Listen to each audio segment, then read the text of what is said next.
Hello everyone and welcome to Vlinka's channel. In today's tutorial, I'm going to show you how to resolve or fix video playback issues on your laptop, tablet, or desktop computer.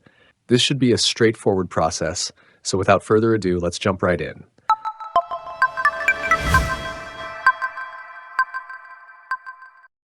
First, open the search menu and type troubleshoot. The best result should be troubleshoot settings. Go ahead and select it. On the right panel, click Additional Troubleshooters. Scroll down to the Find and Fix Other Problems section and select Video Playback. This option helps you find and fix problems playing movies, TV shows, or videos. Next, click Run the Troubleshooter. Give it a moment to detect issues, then follow the prompts according to your specific problem.